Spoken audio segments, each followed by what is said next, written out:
Tariff को लेकर लगातार हंगामा मचा हुआ है। बीजेपी कह रही है टैरिफ देश के लिए अच्छा है, तो विपक्ष क्या कहेगा इस पर? कौन सा टैरिफ? जो अब भारत अमेरिका का समझौता हुआ है। हाँ, आप डील की बात कर रहे हो। देखिए, इसके आने से पहले, ट्रंप के आने से पहले 3% था टैरिफ, और ट्रंप ने कर दिया 25। अब 25 से घटाए कर दिया 18। इसको अचीवमेंट मान रहे हैं भाई। 3 से 18 तो हो गया, और वहां से जो आएगा उस पर 0। तो ये जो है, जो भी डील है, ये ना तो किसानों के हित की है, ना देश के हित की है। और ये कंडीशन लगा दी कि 9 लाख करोड़ का हर साल कम से कम आयात करेगा हिंदुस्तान। वहां से क्या आयात करेगा भाई? क्या चीज आयात करेगा? प्रदेश में बुजुर्गों की पेंशन काटी जा रही है। मुख्यमंत्री कह रहे हैं कि कोई इस तरह की व्यवस्था नहीं है काटने की, और उनके जो देखिए, हमारे को हर जगह से मिल रहे हैं बहुत बुजुर्ग जो कह रहे हैं हमारी पेंशन काट दी।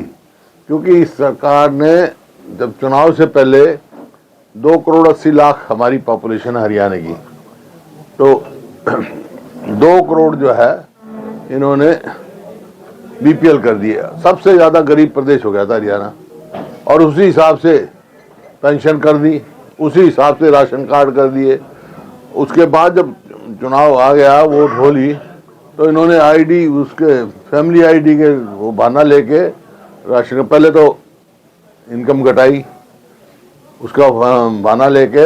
ये मैं नहीं कह रहा, केंद्र के मंत्री का जवाब है पार्लियामेंट में कि हरियाणा में सबसे ज्यादा राशन कार्ड कटे हैं, 14 लाख के करीब। उसके बाद 70,000 और कट गए, 14-15 लाख राशन कार्ड कट गए।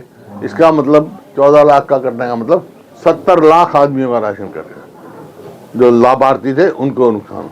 इसी तरह पेंशन, कम से कम 5 लाख आदमी की पेंशन काट दी। 70,000 की तो आप रोक रखी है, पहले काट दी। इसी प्रकार ये जो स्कीम दी थी ने लाडो मैन का, उसमें है, हाँ लाडो लक्ष्मी, उसमें इन्होंने पहले ही कहा था सबको देंगे हम। सरकार आने के बाद उस पर लगा दी इनकम पे, अब 1 लाख जिसकी इनकम होगी। अब और चीज लगा रहे हैं कि जिसके बच्चे फर्स्ट क्लास लेंगे स्कूल में उनको देंगे।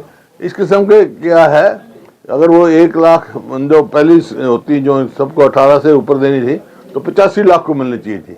अब कितने को दे रहे हैं पेंशन? ये कोई ना कोई ऐसा बहाना ढूंढ रहे हैं ताकि वंचित किया जाए, लाभार्थी को लाभ ना मिले। एप्स्टीन फाइल का जिक्र पूरी दुनिया में चल रहा है, उसमें जो है प्रधानमंत्री मोदी की भी कुछ बातें सामने आई। जिस चीज का मेरे को पता नहीं, मैं कुछ नहीं। अब निगम चुनाव को लेकर कांग्रेस की क्या तैयारियां, किस तरह से? पूरी तरह तैयार है। अभी आवेदन आए हैं, और उसके बाद फैसला करेगी पार्टी। जब तारीख आ जाएगी, उम्मीदवार भी डिक्लेयर कर देंगे। हुड्डा साहब, प्रदेश सरकार आर्थिक स्थिति मजबूत होने के दावे करती है, लेकिन एनएचएम कर्मचारी और प्रोफेसरों की 6-6 महीने से तनख्वाहें नहीं मिल रही है। इस पे आप क्या टिप्पणी करना? देखिए, सोशल प्रोग्रेसिव इंडेक्स होता है, उसमें हम जो है बहुत पिछड़ गए। और जो फिस्कल इंडेक्स है उसमें 18 प्रदेश हैं, हम पीछे 14 में पीछे पिछले गए। पहले टॉप पे थे हम, प्रति व्यक्ति आय प्रति व्यक्ति निवेश में हम टॉप पे थे। जो एक्सपोर्ट प्रिपेयर्डनेस इंडेक्स है, ये नीति आयोग की बता रहा हूँ बात, उसमें भी हम 10वें स्थान पे आ गए। तो कहाँ कौन से स्थान पे हो आप? कानून व्यवस्था बिल्कुल चरमराई हुई है, बेरोजगारी चरम सीमा पर है, किसान को कंपनसेशन नहीं मिल रहा, कई दिन से फसलें डूबी पड़ी हैं, उनकी बर्बाद होगी।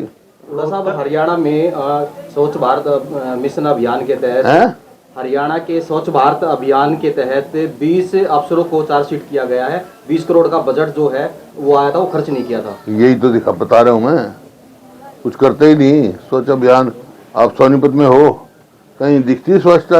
आपको दिखती है तो बता दो।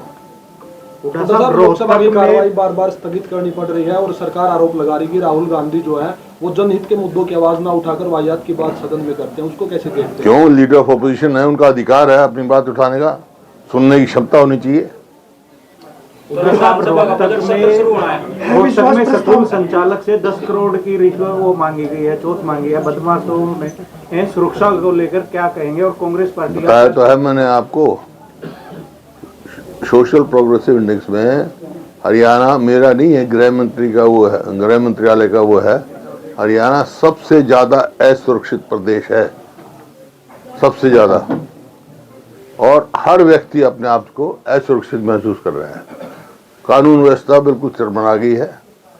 देखिए, अपराध होते हैं, अपराध दो किस्म के होते हैं, एक ऑर्गेनाइज अपराध क्राइम, एक अनऑर्गेनाइज्ड। अनऑर्गेनाइज तो हमारे समय में भी होते रहे, वो तो भाई भाई भाई का झगड़ा हो गया, मियाँ बीवी का झगड़ा हो गया, मकान मालिक का किराएदार का झगड़ा हो गया, ये अनऑर्गेनाइज होते हैं। ये तो होने एक्सीडेंट हो गए, ये अनऑर्गेनाइज है। ऑर्गेनाइज क्राइम होते हैं जो गैंग चलाते हैं, जो फिरौती मांगते हैं और कहते हैं नाम देते हैं अपने फलाने ने मांगा है, ये ऑर्गेनाइज है। हरियाणा में पूरे देश में सबसे ज़्यादा ऑर्गेनाइज क्राइम, ऑर्गेनाइज वो है गैंग, 60 के करीब। हुड्डा साहब, आपके द्वारा एक टिप्पणी की गई थी कि प्रदेश में 88 गैंग काम कर रहे हैं, लेकिन उस पर प्रदेश अध्यक्ष भाजपा ने कहा कि ये हुड्डा साहब के चलाए हुए ही गैंग है। आप क्या कहें? इससे ज्यादा मतलब कैसी बात होती है? अपनी अपनी कमजोरी छुपाने के लिए कुछ भी कह जाके तथ्य को कहे भाई, मैं तो नहीं करा, जहाँ जाता हूँ वहीं हाहाकार मच रहा। अब ये कह रहे भाई 10 करोड़ की फिरौती मांगी, यही तो ऑर्गेनाइज क्राइम है। कहीं फिरौती मांगी जा रही है, कहीं कत्ल किया जा रहा है, ये ऑर्गेनाइज क्राइम है भाई। लोकसभा अब पहले हरियाणा में इतना ऑर्गेनाइज क्राइम कभी भी नहीं था।